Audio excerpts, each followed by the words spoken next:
Hello and welcome to Beginning, Middle, End, the podcast where we talk to creators and story lovers about storytelling. Imagine you're adrift. You've dropped out of college, unsure of your next move, living in the basement of a frat house. You don't really know what you're supposed to be doing or where you're supposed to be. A friend you knew in high school asked if you want to move to Fiji. Your answer will define the next 7 years of your life. Our stories are defined by the choices we make and the things that are chosen for us. I'm Shane, and stories are my favorite things in the world. That is just a part of the life story of today's guest, writer, poet, singer, yoga instructor, meditation teacher, freelance yacht stewardess, and model, Walkyria Whitlock. Walkyria is the author of a book of lyric poetry titled I Love What I've Forgotten. You've got an ebook on getting into yachting. You're the founder of Lorem Publishing House. You've got an event app in the works, a nonprofit focused on teaching kids meditation through virtual reality, which would be really handy during the pandemic. You're a restless, creative soul. Welcome, Walkyria. Thank you. Wow, that introduction gave me chills, actually. Thank you. So let's talk about story. I ended 2021 talking about the amazing life story of an artist named Vital Germain. You have a similarly colorful, world-spanning adventure, but before we get into that, my first question is always, what do you think makes a good story? I think something that you can relate with, something that inspires you, something unexpected that comes up, and something that makes you feel good at the end. This is going to take a lot. Let me see if I can summarize your life so far. The key points. You're from a small town in Idaho. Population when you were growing up was around 1,400. 90% white. Median income was around $36,000. So it's near Twin Falls, but it's not one of those rich suburbs. So you experienced some trauma with men in your life. Your dad disappeared early with a meth addiction. You made it to college, though, where you thought you'd be a doctor. But once you got to school, you tried a little of everything and nothing really clicked. You dropped out of school, went to live in Fiji with $50 in your pocket. A few months later, you're in Florida in a hostel sleeping with the lights on. You got into yachting and diving. You went to the Hamptons to manage a house for a family that was going through cancer treatments. You tried van life, music writing in Australia. You went back to Idaho to train for Bike and Build, which is a cross-country cycling event to raise money and awareness for affordable housing. But sadly, you did not get the funds you needed. You also worked for, I think, a microfiber cloth kind of startup at the time. Then you chefed on a boat out of Fort Lauderdale. Yachting life and relationships took you all over the place: Bahamas, England, Italy, France. You did a short stint in LA to be an actor. Mm-hmm. Croatia, Montenegro. You got your yoga and Reiki certification in Malta, Netherlands. You even were a server for a poker tournament in Brazil. Yeah. You were a yoga instructor in Costa Rica at a surf camp. You stayed at a female sanctuary in Fort Lauderdale. Then COVID hit. All that makes me dizzy. I hope I hit all the main points. Yeah. Wow, you did. That is the crazy whirlwind story of your life so far. So you've seen and experienced so much in a short time. Mm-hmm. You just released your book of poetry, but I have to ask, why poetry? Why not a memoir? You've lived an adventure story. Yeah, that's a great question, but really poetry, I chose poetry because it chose me. It's just something that naturally came. It just literally comes to me in the moment. And the memoir I had considered, and it's probably maybe something I want to do later in my life, but I don't know what perspective to write it from, really.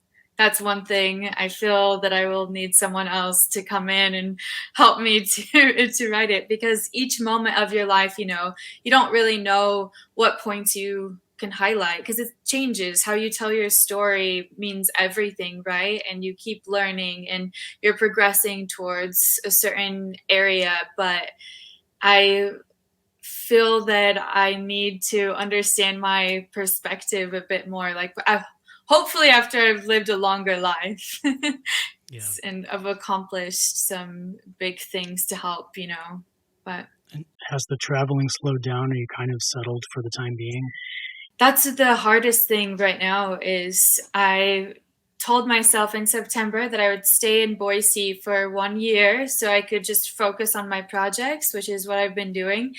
And yeah, it is really tough because I'm used to a lot of excitement actually, which it kind of helps with my projects because then I'll like dive into that more or less. But yeah.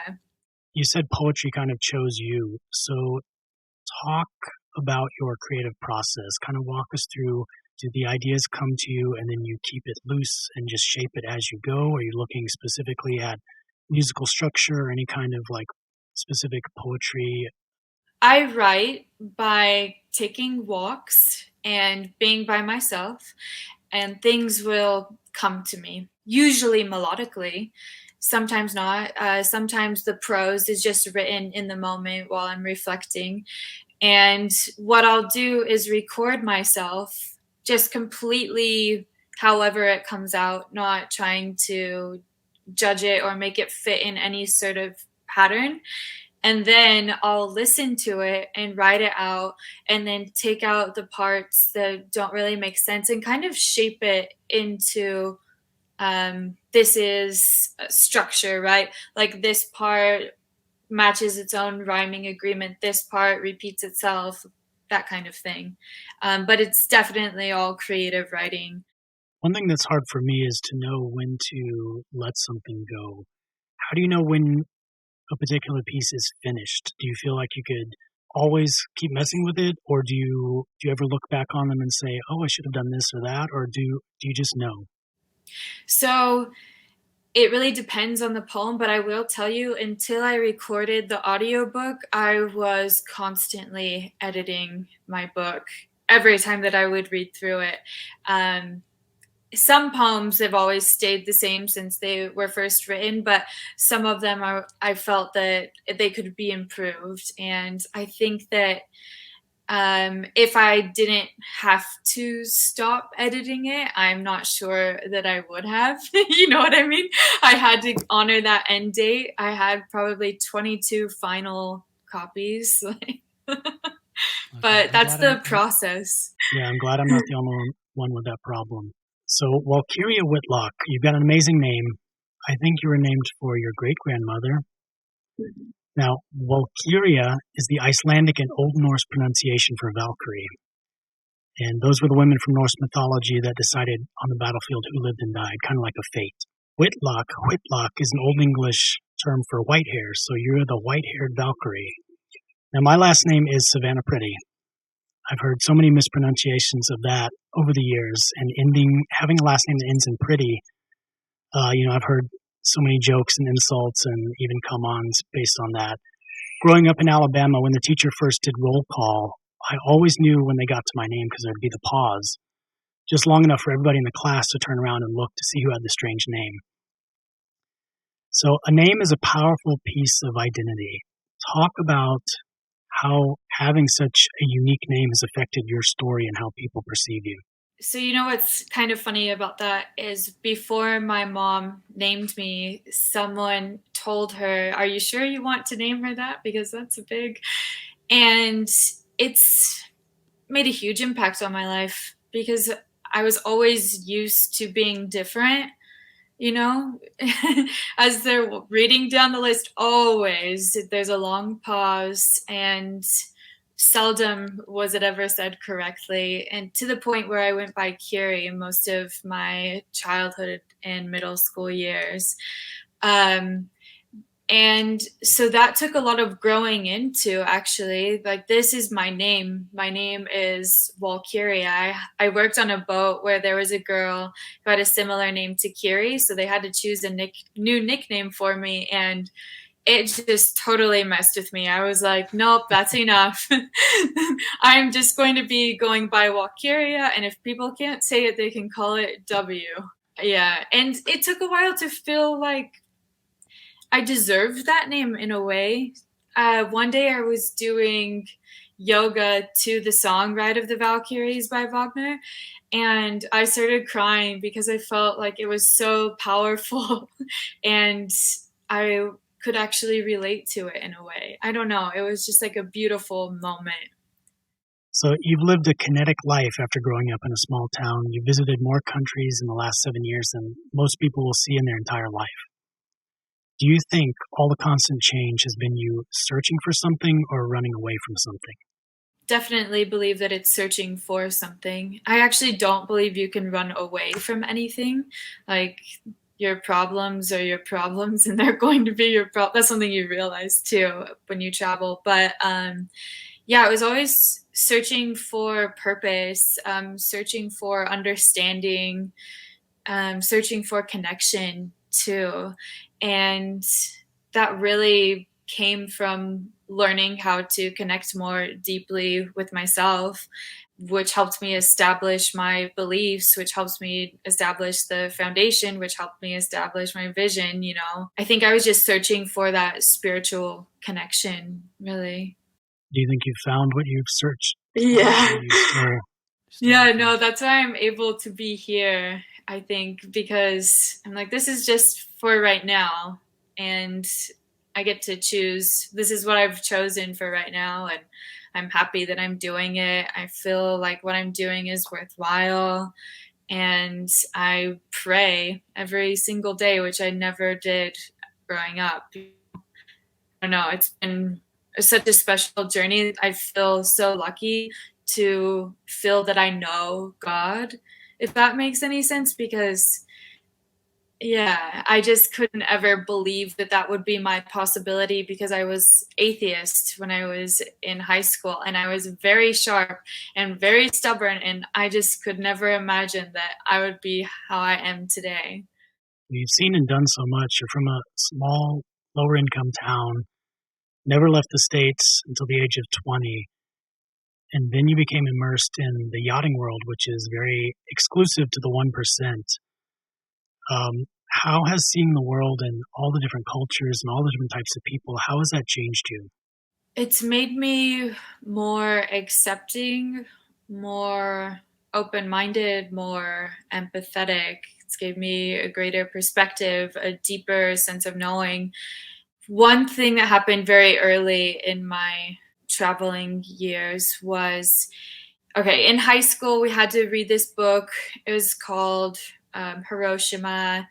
Then we had to do a presentation afterwards where you could choose the book. I don't remember, but mine was on Hiroshima. And I said that it was a good thing that we dropped the nuclear bomb, and I was just doing it like from some very weird logical standpoint between like the amount of lives that would have been lost in either situation. And then when I went to Australia and I was living in one of the hostels, I met a girl who we just connected. She was super kind, super lovely, and she happened to be from an area that was near where that had happened in Japan, obviously. And my heart like just broke. Like, I couldn't believe, once you make those connections with people, you stop thinking of things as like this life is more valuable than this life, because it's just that you haven't been connected with that life yet. And yeah, I cried that night. But gaining that kind of insight and that kind of understanding, like that's also what led me to be plant-based too, was just first of all seeing the amount of waste that there was in tiny little island like Fiji compared to Idaho, and that not even being a big part of the world. And I realized I could make that change there. But then I also noticed that the connection that we can have within any animal really depends on the amount of time that you spend together with that animal. And yeah, I guess that's one of the huge things in life is amount of time spent makes all the value, really.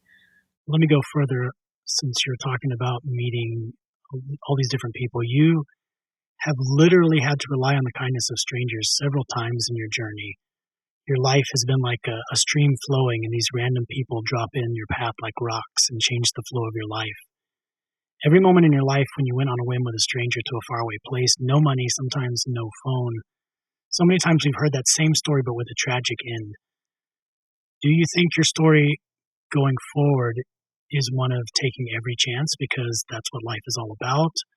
Or are you on a journey to kind of tame your impulsive nature? I guess I wouldn't describe myself as trying to tame an impulsive nature, but more understand why those things. I think it has less to do with chance, right? Like with how many times things have gone such a fantastic way. And actually, the amount of times I've guessed the number on roulette, like, it's really, truly, I believe, about focus. And yeah, that's something that I'm obviously exploring right now in my life, to greater heights, to see, if my observations through my own experience in life can be something that you can put solid weight on, and like if those beliefs will hold me up. Let me pick at that a little more. I don't want to ask you about regrets because every choice leads you somewhere. But what is something that you wish you knew when you started your journey? Dream as big as you can. Yeah. Stay consistent and don't give up. Those are three things.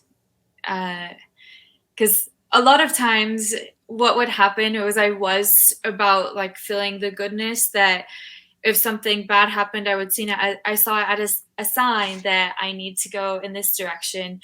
And I realized that that was a test of my commitment, really, that after reflecting on the situation, if I had stuck to it, then I would have overcome and actually been in a better position than I was in that moment without having learned those lessons. But yeah, I guess I guess what I'm trying to say is that those three things I feel like I could have accomplished even more at a younger age. You know what I mean? Yeah. But you're still pretty young. And So let me switch gears a little bit. I recently interviewed painter Heather Stadler. Now, she grew up in the desert. Now she lives on a peninsula and paints sea animals. You grew up in a landlocked state, but you spend much of the last 7 years on, in, or near the ocean. What draws you to the ocean? Is it just compensating for the lack of when you're growing up, or is there something else, something deeper? yeah, it's so calming, the energy of it for me. And I just find so much comfort in the ocean, I guess, which is something that a lot of people can relate to. Just the sound of it, the feel of it. I'm definitely a water baby, so now that I am back away from the ocean, I can feel how much of an impact it has on me. That's great. But it's really that connection with that type of nature. It could be because I'm a fire sign, who knows? And it's about that balance, but yeah. Are you going to continue the yachting life, crewing on yachts going forward, or are you kind of winding that down?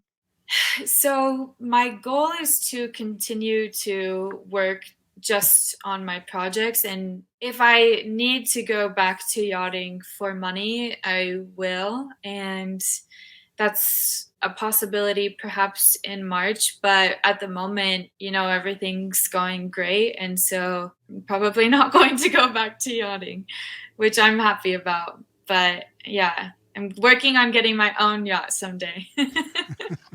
Gotta dream big. I'm all about it. Yeah. Okay, I won't take up too much more of your time. Here's my last question. You're working on your second book. You've been a songwriter, travel blogger. You started your own publishing company. What is your best piece of storytelling advice? Know the message that you want to send.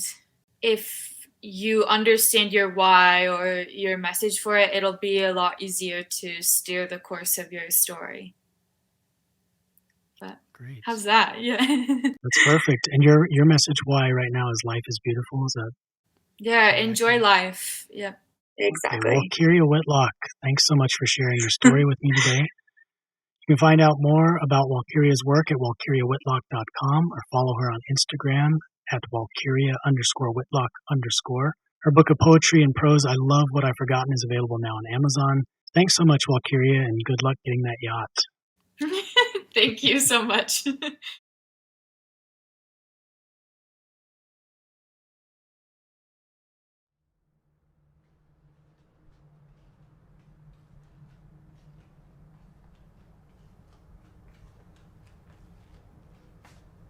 You're still here? I didn't think you'd make it this far.